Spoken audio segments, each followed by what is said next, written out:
Marks career అంటూ ఇంట్లో class room లో సొసైటీలో ఎక్కడ చూసినా ప్రెజరే. దీనికన్నా అండమాన్ జైలు బెటర్ అనిపిస్తుందా? పేరెంట్స్ కి నీ మీద ఉన్న ఎక్స్పెక్టేషన్స్ కి నీకున్న డిప్రెషన్స్ కి పవర్ఫుల్ సొల్యూషన్ నేను చెప్తా. నా తమ్ముళ్ళు చెల్లెలు ఇలా బాధగా నేను అస్సలు చూడలేకపోతున్నా. సొల్యూషన్ చెప్పేస్తా, కానీ ప్లీజ్ ఈ అన్నయ్య కోసం ఒక్కసారి స్మైల్ ఇవ్వండి. రెడీ? స్మైల్.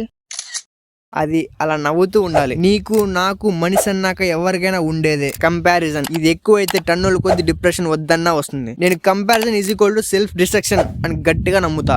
వాడికి మార్క్స్ 95%, నాకు 75%. వాడు టాపర్ అయ్యాడు, నేను అవ్వలేకపోయా. వాడు నువ్వేమైనా ఒకే టెక్ కంపెనీలు తయారైన రోబోట్సా? వాడికి నీకు same processor, same battery, same height, same wait ఏమైనా ఉన్నాయా? చూడు, నువ్వు ఎవరికి కాపీ పేస్ట్ కాదు. ఈ సృష్టిలో నువ్వు ఒక యూనిక్ క్రియేచర్. నువ్వు ఆలోచించే విధానం, నీకున్న unique character, unique personality, unique behaviour, unique way of thinking, నీకున్న నాలెడ్జ్ బల్ల గురి చెప్తున్నా. ఈ ప్రపంచంలో ఎవరికి సేమ్ నీలాంటి క్వాలిటీస్ ఉండవు. అలాంటప్పుడు కంపారిజన్ ఎందుకు? ఎప్పుడైతే ఎవరు ఎన్ని చెప్పినా నువ్వు ఎవరితోనూ కంపారిజన్ చేసుకోకుండా నీ కోసం నీకు నచ్చిన డెసిషన్ తీసుకొని దాని కోసం కృషి చేస్తావో ఆ రోజు ప్రెజర్, డిప్రెషన్ ఏవి నీ దగ్గర కూడా రావు.